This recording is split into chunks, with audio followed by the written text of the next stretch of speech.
Duke and Charlie, can I start by asking you about the genesis of this project? Charlie, I think first it started out as a work for Carter Burwell's Theatre for the Ear. So can you tell us a little bit about that project and then how the two of you took it to the film we've just seen? They were what we called stage sound plays. They're kind of like radio plays. And basically what it was the actors on stage reading scripts, David, Jennifer, and Tom, the same actors who are in the movie, Carter conducting musicians and a Foley artist. And the idea was that the imagery would be created in the minds of the audience. There was no action on stage, there were no sets or anything. And so a lot of it was intentionally ambiguous, like what was wrong with Lisa physically is never explained in the dialogue, and what all of the different people who sounded the same looked like. So that was in 2005, and a friend of mine named Dino Stamatopoulos was in the audience, and he liked the play, and over the years he founded an animation studio where Duke was a partner, and they came to me and said they wanted to do it in 2012 as a stop-motion animation, and I said, well, if they could raise the money, they could do it, and that's how it started. And Duke, can I ask you about how you kind of evolved the aesthetic for this film, given that there are any possible imaginings for how it might realize, and what you did to kind of achieve the aesthetic, and also to do that within what was a very limited resource?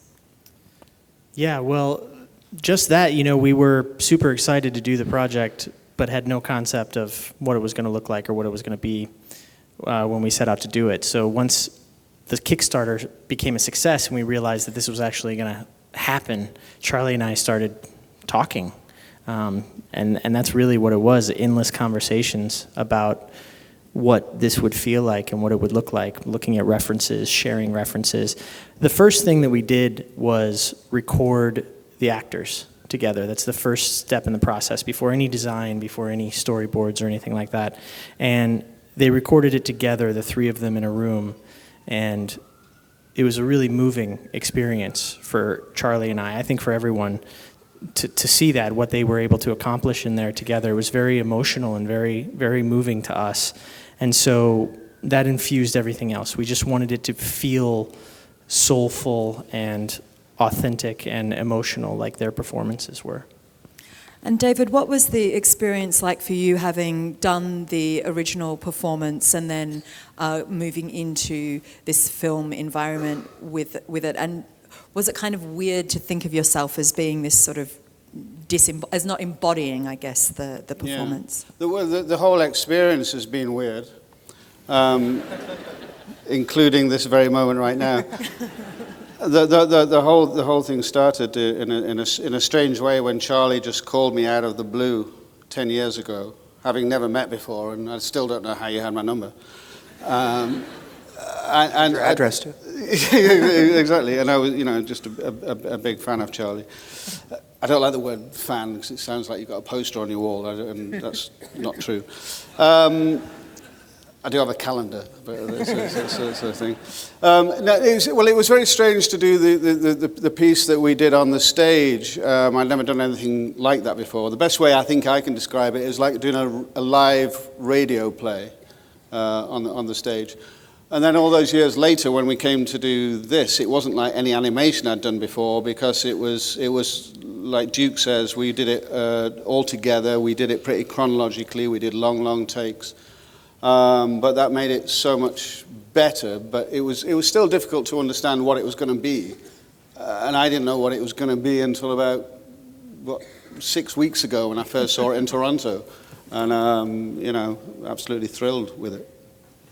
Great. Can I ask Charlie and Duke, both of you, to sort of elaborate on the actual process itself and how long it took and what you, sat down and determined together, and when you brought animators to it, etc.?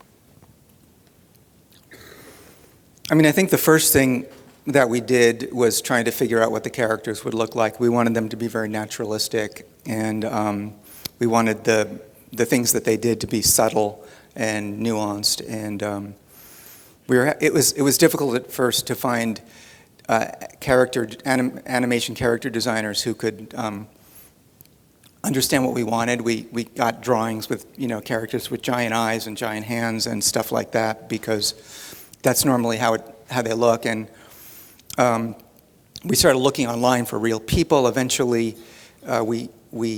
Duke introduced us to the idea of his ex-brother-in-law as a model for Michael, and that's what we used. And we brought him in and photographed him. And was he ex? Like before you started, or yeah, after? He was ex. He thinks he's going to be very famous, by the way. He's walking around in like hooded sweatshirts and stuff, so he's not recognized.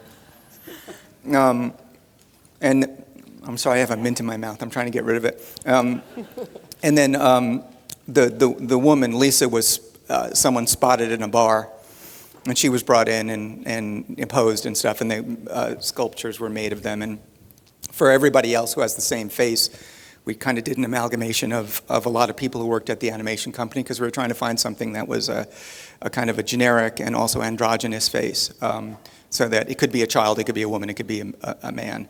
And so that was first, and then, designing the sets and trying to kind of find this perfect hotel room that everybody would recognize. And I may have lost, what else am I supposed to answer? Well, the look of the puppets really influenced ultimately the way they were made. It influenced a lot of technical things, because now they look very realistic, and how can we get nuanced, subtle performances out of them? And then that's when we started exploring replacement animation and 3D printer technology. And the puppets are 1/6 scale, so the largest puppet is the Michael puppet. He's exactly 12 inches, so you can imagine his head is about an inch, and how big his eyes are. They're just tiny, and the animators stick pins in there and move one eyeball at a time. And so it became suddenly a huge technical challenge, and that influenced a lot of our approach from then on. And can I ask you about the use of the same voice for everyone else, which I assume was carried over from the original project, but can you sort of elaborate on the creative decision to do that? I mean, the way I wrote this thing is not typical of the way I normally sort of find my way into something, but I was writing this, play that was basically a radio play, and the world had to be described just, by voices, and I really couldn't have more than 3 actors. So I was trying to think of a way to utilize one of the actors for many voices, and I'd read about something called the Fragoli syndrome, which is a syndrome in which a person thinks everybody else in the world is the same person. It's a kind of a psychotic syndrome, and I thought that was an interesting metaphor. So the character of Michael doesn't suffer from that in a literal sense, but I liked the idea. I liked what that suggested about him and his interaction with people and his inability to connect. So that's where the idea came from. And then I asked the 3 people I asked, because I think they're great.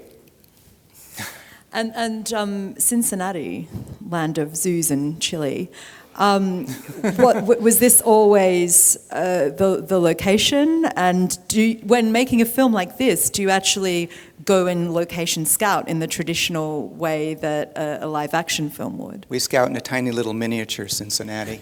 Try to find the... No, but we did look at a lot of stuff in Cincinnati. In fact, the hotel originally is a hotel called the Millennium, which was in the play, but they wouldn't let us use their name, so we changed it to the Fragoli. But, we looked at Cincinnati. It's not specific to Cincinnati. I mean, ultimately, it's a generic sort of city. So we didn't feel there was any point in sort of, confining ourselves that way. And can I ask you also about the other creatives? The music here is, I think, also a very important layer of the project. Yeah, the music is the music that pretty much Carter wrote for the play. We recorded it.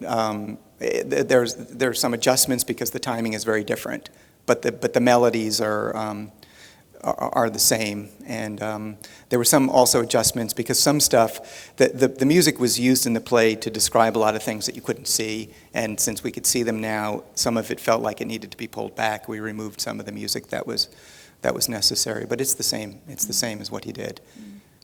One of the things that I really admire about the film is its kind of commitment to this everydayness, and we don't see people taking a piss that often in in live action film, nor having awkward sex. So when you're actually thinking about how you translate that very necessary element of the story into the animation process, what kind of conversations were you having? Well, just that. We wanted the hotel room to be a relatable experience. We wanted his world, the mundanity of his experience, to be palpable on the screen. And what you can do with animation, it's a very slow process.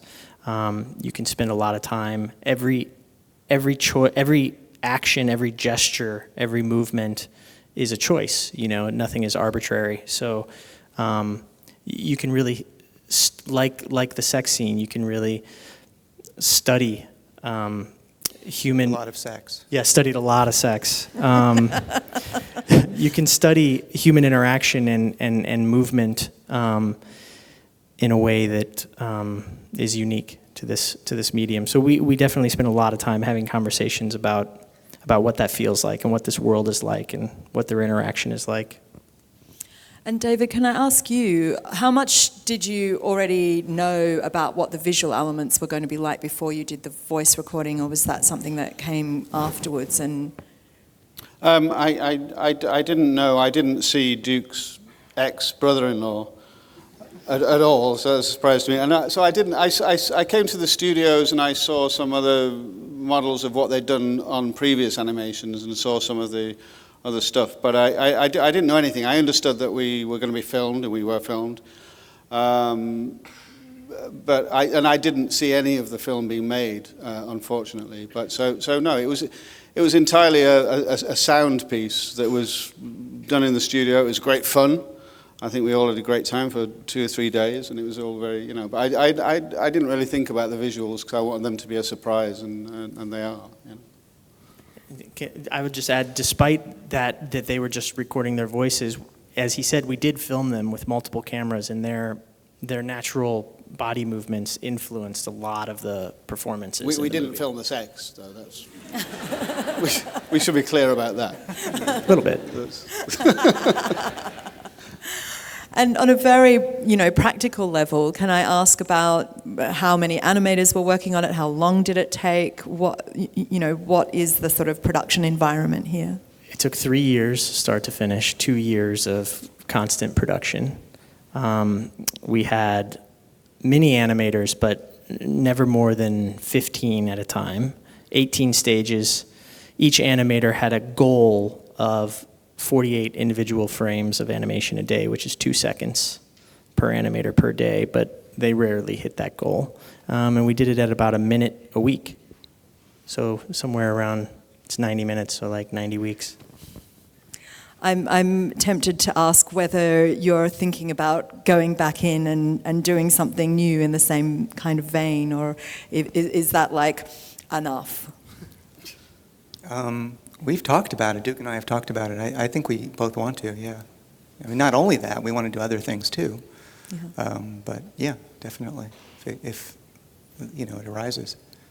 Well, I'd like to thank you all so much for being here this evening and for delivering a film that is truly magnificent. Thank you. Thank you so much. Thank you. Thank you. Thank you very much for coming. Guys.